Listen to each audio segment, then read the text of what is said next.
আজকে অ্যাকচুয়ালি আমি কোনোদিন আপনারা দেখেন নাই 25-26 বছরের ভিতরে আমি কোনোদিন কোনো বক্তব্য দিতে কোনো কথা বলতে, কারণ আমি গান গাইছিলাম 92-এ। এইটা দিনে আমি দোষী হয়েছি, যার ফলে আমাকে আপনারা দেখেন নাই। কত বছর দেখেননি বলেন, প্রত্যেকের টেলিভিশন শিল্পকলা আমার নাম গন্ধও নাই। আমার একটা ভাতা পাইতে আমি ভাতাটাও আমি 2000 মানে বন্ধ করে দিয়েছে। আমার কত হইল এই দেশ, এই দিন নাই আরো দিন আছে, এই দিনের তোমরা নিছো সেই দিনের গেছে। সেই গানের মাধ্যমে প্রাথমিক শিক্ষা বাধ্যতামূলক হয়েছিল কি অন্যায় কি বিএনপির আমলে হয়েছিল 92-এ। আমার উস্তাদ হুমায়ুন আহমেদ এই গানটা লিখে দিছিল। আমি আজকে অনেক বছর ধরিয়া খুব কষ্ট করতেছি, এই বয়সেও আমি দাঁড়ায় আছি যে এই দিনকে সেদিনের কাছে তোমরা নিছো, তোমাদের পাশে আমি আছি, আমি থাকতে চাই। আমি এখন বলতে চাই ভুলি নাই দিয়ে, আমরা কিন্তু ভুলি নাই আবরারকে, আমরা কিন্তু ভুলি নাই পিলখানার হত্যা, আমরা কিন্তু ভুলি নাই এতগুলা মানুষকে ডেকে এনে ফাঁসিতে ঝুলানো, আমরা কিন্তু ভুলি নাই অনেক কিছু। এই অন্যায় অত্যাচার, আমার বাড়িটা পর্যন্ত দখল হয়ে গেছে। আমি কিন্তু পরিবর্তে বাড়ি নিয়ে যে দখল করতে যাই নাই। 5ই আগস্ট আমাকে অনেকেই বলছে আপনি তো যে বাড়িটা উদ্ধার করতে পারবেন। আমি না, আমি তো আইন হাতে নেব না। আইনকে প্রভাবিত করে আমার সঙ্গে অন্যায় করা হয়েছে, সেই আইনই আমার বিচারিক সমাধান করবে, আইনি আমাকে আমাকে ন্যায্য বিচার দিবে। তো এখন যেটা বলছি যে আসল কথা, এই যে আপনারা পোস্ট দেন সামাজিক মাধ্যমে, অবশ্যই দিবেন, আপনাদের পোস্ট দিবেন না কেন, আমরাও অ্যাপ্রিসিয়েট করব। কিন্তু দয়া করে সেই পোস্ট দেওয়ার আগে নিজের হাতে নিজের সন্তানকে জব করবেন, তারপরে দিবেন। কারণ 1400 বাচ্চাকে গুলি করা হয়েছে, তাদেরও বাবা মা আছে। তারা সেই বাবা মা গুলো যদি তাদের বাচ্চাদের স্বৈরশাসককে তাড়ানোর জন্য রাস্তায় নামিয়ে দিতে পারে, তাহলে আপনাদের যদি এত ভালোবাসা আপনাদের পিতার প্রতি থাকে, আপনার বাচ্চাকে আগে জব করবেন, তারপরে সেই পোস্ট দিবেন। তা না হলে এইসব ভালোবাসা দেখায় কোনো লাভ নাই। আপনাদের লজ্জা হওয়া উচিত। আপনারা তো শিল্পী, সমাজের প্রতিনিধিত্ব করেন, সমাজকে পথ দেখান, আপনারা এই কাজ করেন কিভাবে? আপনাদের লজ্জা হয় না? যে মুক্ত ছেলেটি পানির জন্য দৌড়াচ্ছিল, তার হাতে ছিল না কোনো অস্ত্র, এতটুকু একটা বাচ্চা যাকে শুধু দাঁড়িয়ে দাঁড়িয়ে দেখছিল, তাকে গুলি করে মেরে ফেলা হয়েছে।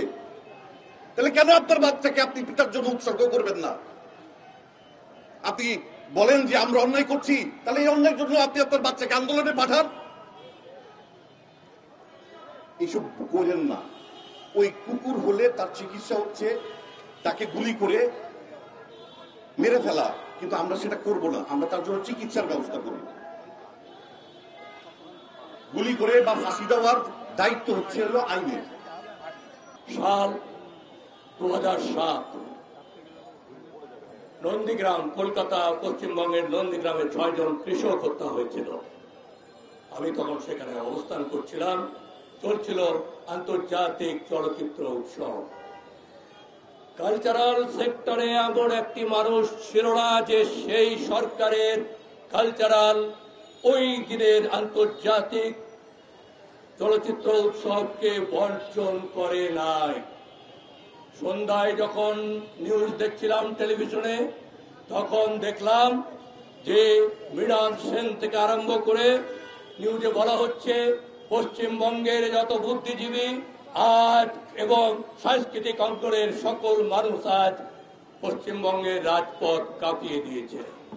এবং তাই দেখলাম সুনীল থেকে আরম্ভ করে অপর্ণা সেন কেউ বাদ ছিল না সেই দিন ওই পদযাত্রায়।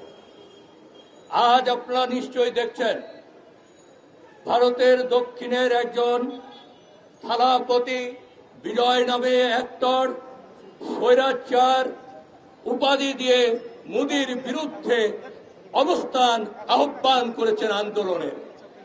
লক্ষ লক্ষ মানুষ এই চলচ্চিত্র অভিনেতার ডাকে সাড়া দিয়ে উপস্থিত হয়েছে। আর আমরা কি দেখলাম?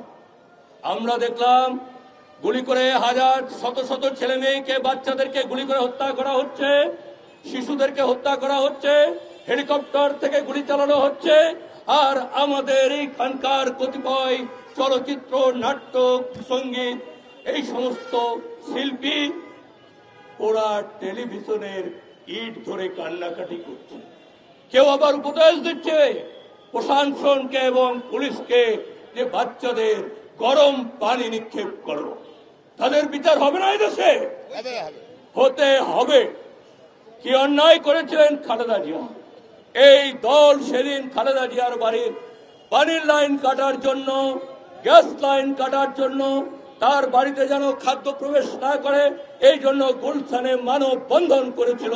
যাদের ছবি আমরা পিছনে দেখছি তাদের অনেকেই সেই মানববন্ধনে উপস্থিত ছিল। আমরা তখন তো দেখি নাই সেই লোকগুলোকে অন্যায়ের বিরুদ্ধে কথা বলতে। যখন বনশ্রীতে একটা বাচ্চা দেখছে তার গ্রিলের ওই লোহা ছিদ্র করে গিয়ে যখন বাচ্চাকে নিহত করা হয়, নিহত হয়, তখন তো দেখি নাই তাদেরকে কথা বলতে। দুঃখিত, তখন আলো আসবে, তখন আলো আসবে বলে গ্রুপ করেন, উৎসাহিত করেন ওই ফ্যাসিস্ট সরকারকে গুলি চালানোর জন্য, উৎসাহিত করেন ওই ফ্যাসিস্ট সরকারকে গরম পানি নিক্ষেপ করার জন্য। ধিক্কার জানাই আপনাদের প্রতি। আপনারা কোনদিন চলচ্চিত্র বা নাট্যাঙ্গনের শিল্পী ছিলেন না, ওই সেই দিনই প্রমাণ হয়ে গেছে। আপনারা ছিলেন স্বার্থবাদ, টাকা, পদ, এই সমস্ত অর্জনের লক্ষ্যে আপনারা স্বৈরাচারকে সমর্থন দিয়েছিলেন, এছাড়া আর কিছু নয়। আমরা তাদের বিচার দাবি করে আমার বক্তব্য এখানে শেষ করছি। আসসালামু আলাইকুম।